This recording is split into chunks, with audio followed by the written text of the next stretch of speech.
The last person who investigated Elevator 7 disappeared from public records in 2003. His name was Peter Lowe. His exit interview contained one line, "Cannot continue working in unsafe conditions." Laurent Baptiste didn't know this when he opened the maintenance logs on October 15th, 2019.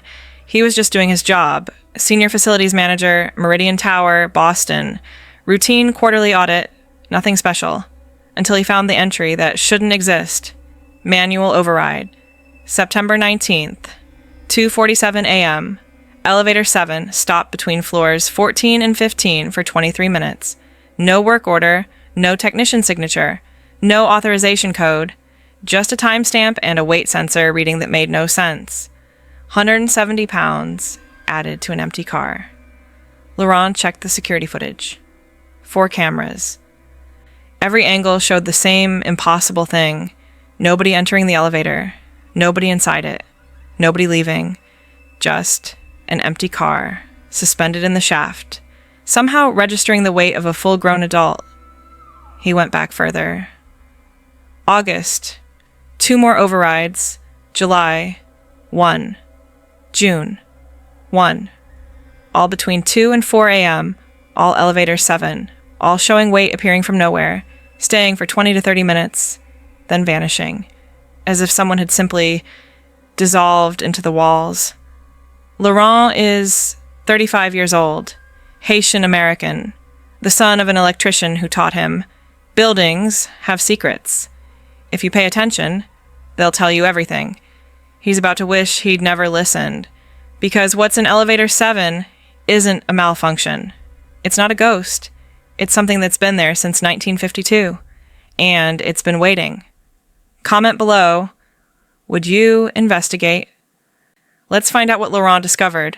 Laurent Baptiste grew up in Mattapan, the son of Haitian immigrants who'd arrived in Boston in the early 80s with suitcases full of hope and very little else. His father had been an electrician in Port-au-Prince. In America, he worked maintenance at a hospital, rewiring outdated systems and keeping ancient boilers running. Laurent learned 2 things from watching his father work. Buildings had secrets, and if you paid attention, they'd tell you everything. By 25, Laurent had his facilities management certification. By 30, he was overseeing operations for a mid-sized office complex in Cambridge. When the Meridian Tower position opened in 2018, he jumped at it. The Meridian was a jewel, a 14-story Art Deco landmark built in 1931, renovated extensively in the 90s. Located in the financial district where glass towers dwarfed its ornate facade. The building had been a luxury hotel originally, the Meridian House, catering to wealthy travelers during Boston's industrial peak. Guest rooms on floors 3 through 12. A grand ballroom on 2. The top 2 floors had housed executive offices and private residential suites.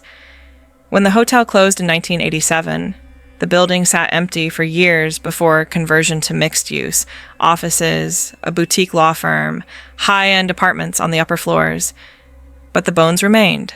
Original marble in the lobby, brass fixtures, and 6 elevator cars, 5 of which had been modernized. Elevator 7 still retained much of its 1931 infrastructure. Laurent's first year was uneventful. Routine inspections, HVAC tune-ups, the occasional plumbing complaint. He got to know the building's rhythms, the groan of the heating system at dawn, the way the 4th floor hallway smelled faintly of lemon polish, the soft hum of Elevator 7 that sounded different from the others. Older, like a voice from another era. It started small. In July 2019, a paralegal mentioned that Elevator 7 had been acting weird.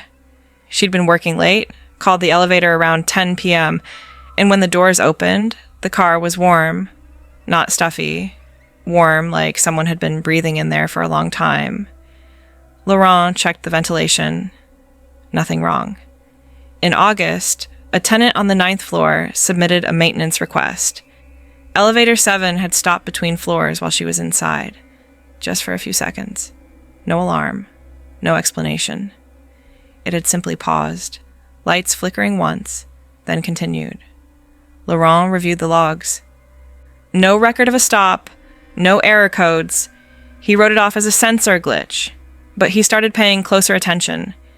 He rode elevator 7 himself, sometimes late at night after everyone had gone home, listening to the cables, feeling for vibrations. Nothing seemed wrong, yet something felt off. It was the way the car moved, smooth but with an odd hesitation between certain floors, like it was deciding whether to stop. And once, just once, standing inside at midnight with his hand on the brass railing, Laurent felt the unmistakable sensation of not being alone. He'd spun around. Empty car, empty hallway visible through the closing doors, but the feeling lingered. That's when he decided to audit the service records. Standard procedure. Every elevator got quarterly reviews. He pulled up the digital logs going back 6 months, expecting the usual, routine inspections, minor repairs, nothing unusual. What he found instead was impossible. Manual overrides, multiple entries, always between 2 a.m. and 4 a.m., always elevator 7, always with no corresponding maintenance authorization, and always lasting just long enough to make him wonder, what could someone do in 23 minutes, suspended in darkness between floors, where no cameras could see them? Laurent set up his stakeout for Friday, October 18th. He told his wife Marie he'd be working late. Inventory and inspections. She kissed him, reminded him to eat something, and didn't press. 14 years of marriage had taught her that when Laurent got fixated on a problem, he wouldn't rest until he solved it.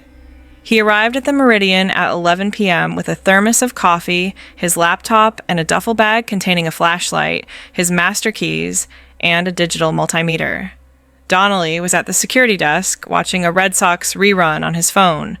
Laurent waved, explained he'd be in the basement running diagnostics.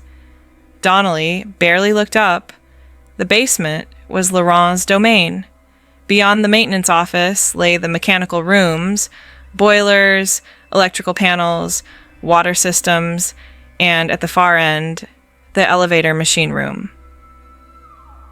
This was where the real infrastructure lived: motors, pulleys, cables, control systems for all 6 elevator cars.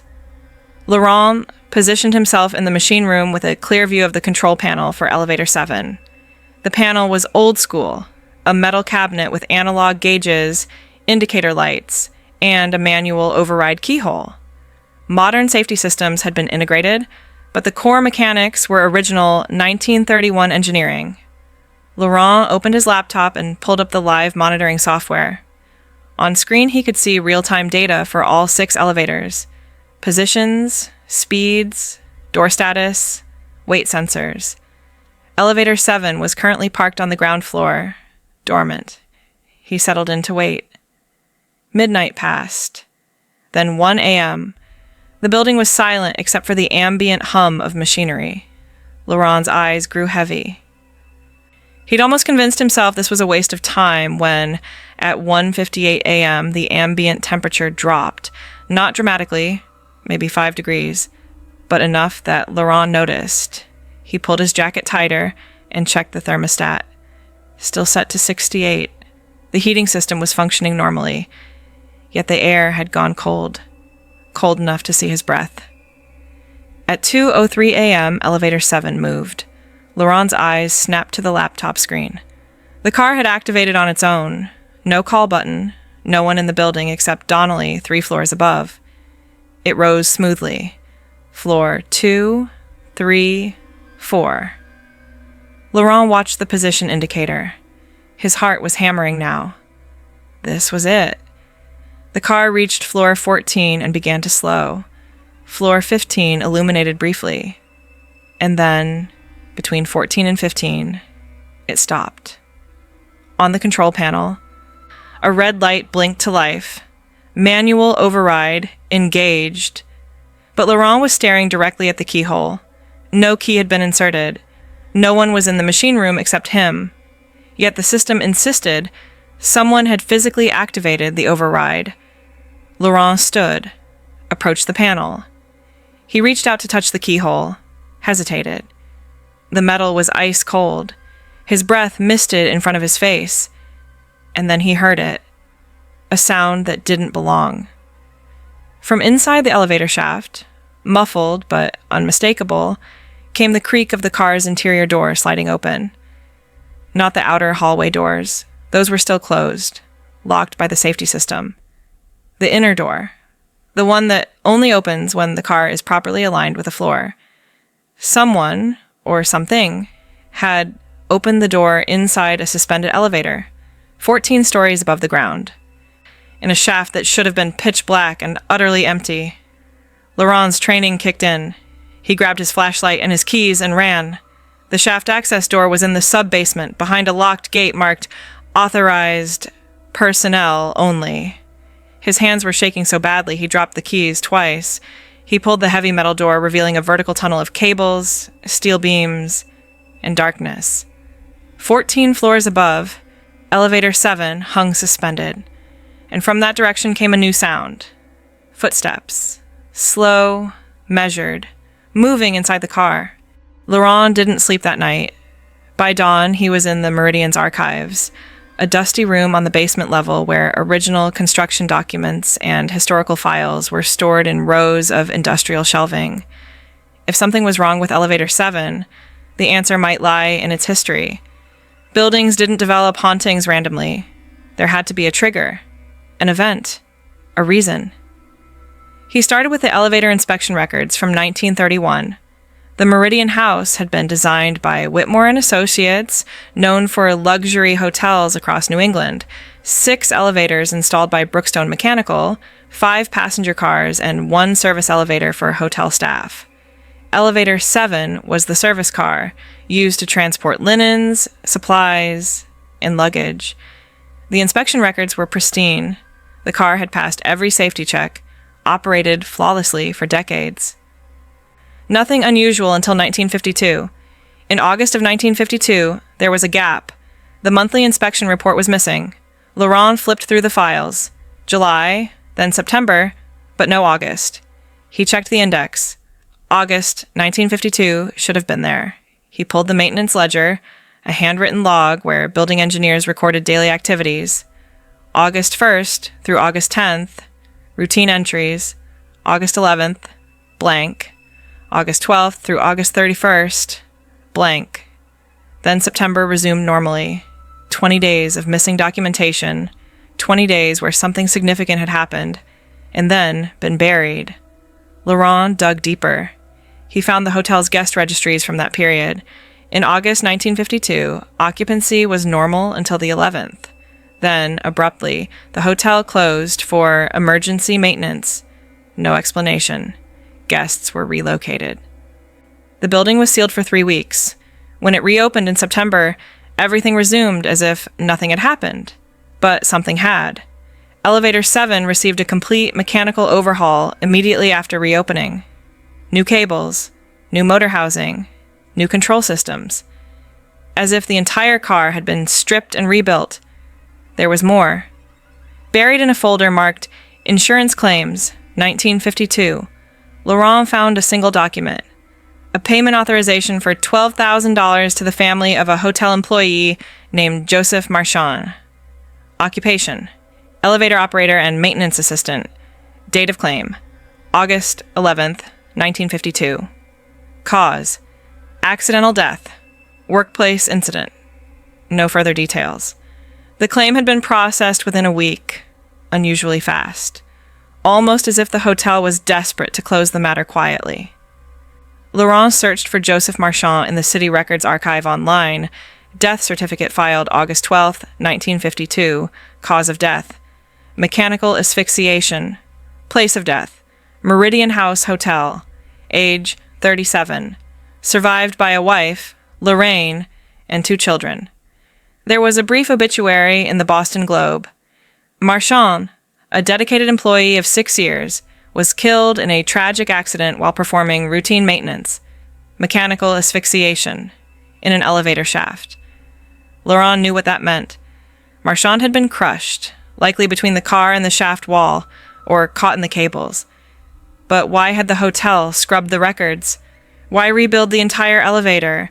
Why pay the family so quickly and bury everything, unless there was something about Marchand's death that couldn't be made public? Laurent returned to the archives and searched for personnel files. Most had been discarded during the 1990s renovation, but he found a box labeled Employee Records, 1945-1955.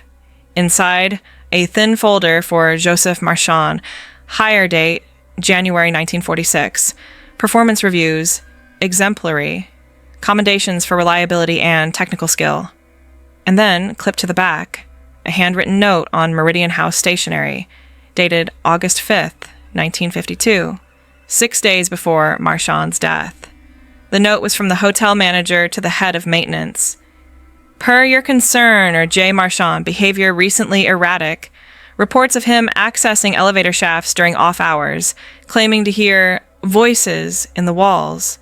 Recommend psychiatric evaluation before further incidents occur. The words hit Laurent like a punch. Voices in the walls. Accessing elevator shafts during off hours, just like the manual overrides happening now, decades later, in the same elevator where Marchand had died. Laurent called in a favor from Nina Torres, a former colleague who worked in Boston's municipal archives. She had access to sealed city records, old police reports, incident filings, things that never made it to public databases. If there was an official investigation into Marchand's death, Nina could find it. She called him back 2 days later. Laurent, this is weird. There was an investigation. Police were called to the Meridian House on August 11th, 1952, at 3:47 a.m. But the case file was sealed by order of the district attorney within 72 hours. That almost never happens for workplace accidents. Can you tell me anything? Laurent asked. Nina hesitated. The responding officer's name was Sergeant William Grady. He's long dead, but I did some searching. Grady gave a newspaper interview in 1978, right before he retired.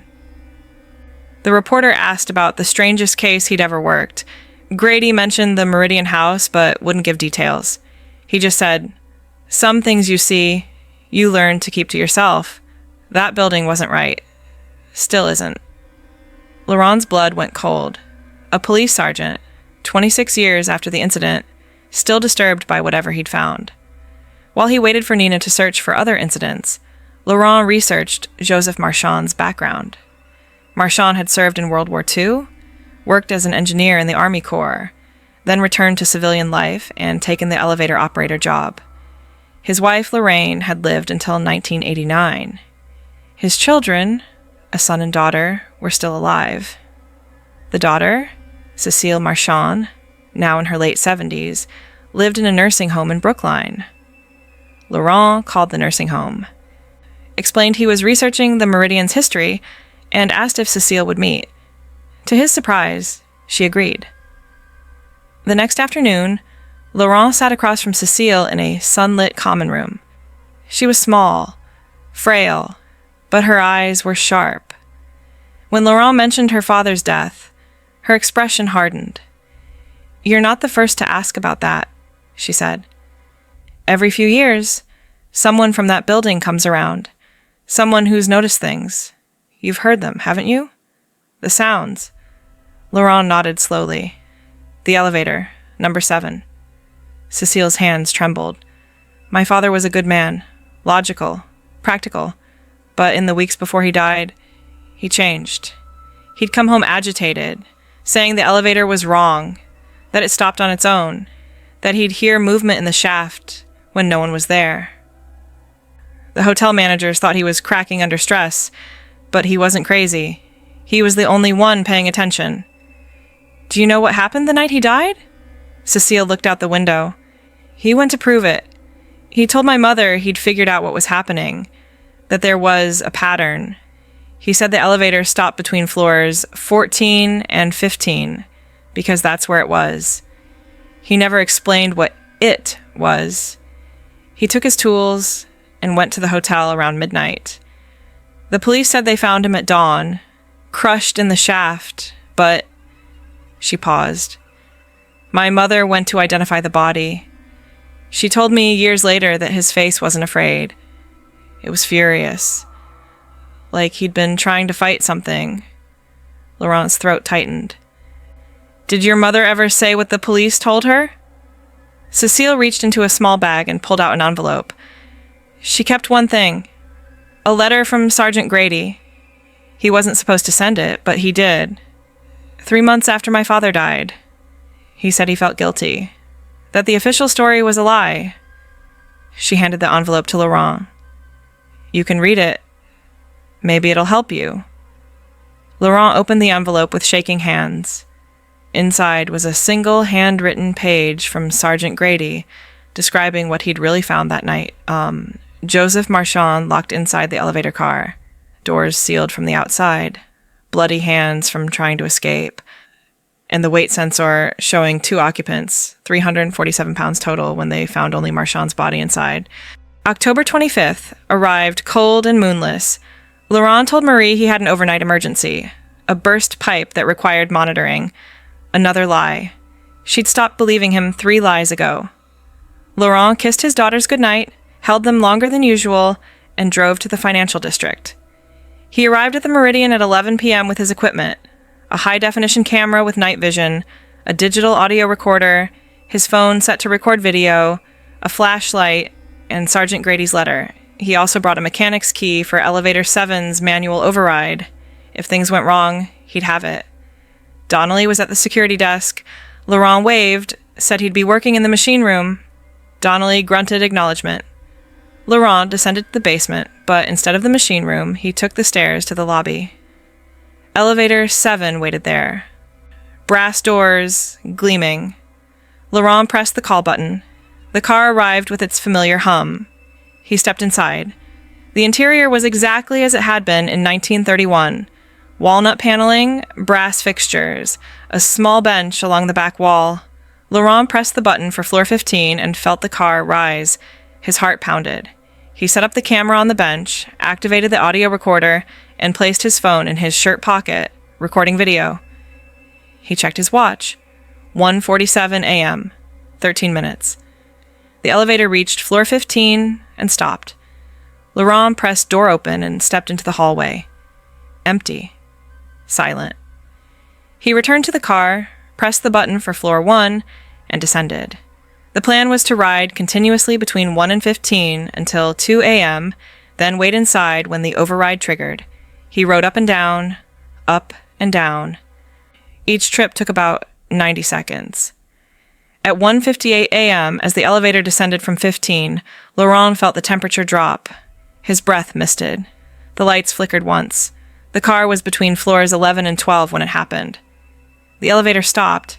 Not gradual deceleration. A sudden, complete stop that made Laurent stumble. The lights went out. Emergency lighting kicked in. A dim red glow. And in that crimson darkness, Laurent heard it. The sound of the inner door sliding open. Impossible. The door was closed. He could see it. But the sound was unmistakable, and with it came cold. Arctic cold. Laurent fumbled for his flashlight. The beam illuminated the walnut panels, the brass fixtures, the closed door. But the reflection in the brass was wrong. Laurent saw his own face, pale and terrified, and behind him, a second reflection. A figure, tall, wearing a maintenance uniform from another era. The figure's head was tilted at an unnatural angle. Laurent spun around. The corner was empty. He turned back to the brass. The reflection remained. The figure moved closer. Laurent could see a name tag.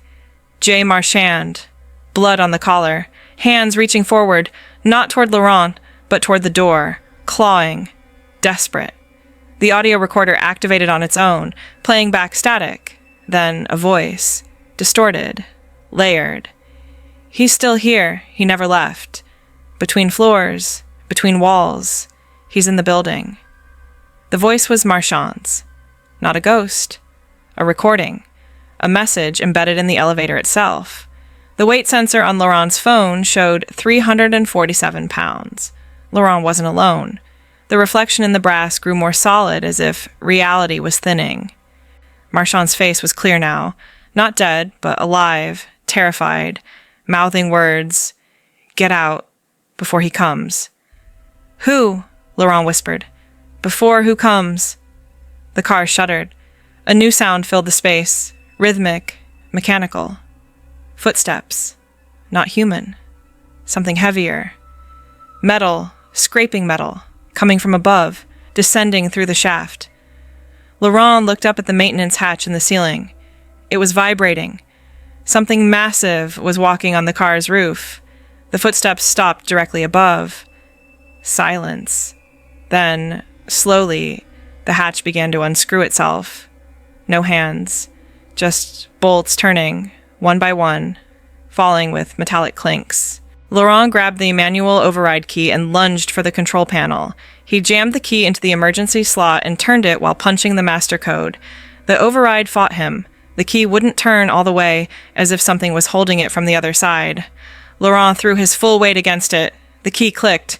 Emergency lighting flared, bright white. The car jolted downward, resuming motion. The hatch stopped unscrewing.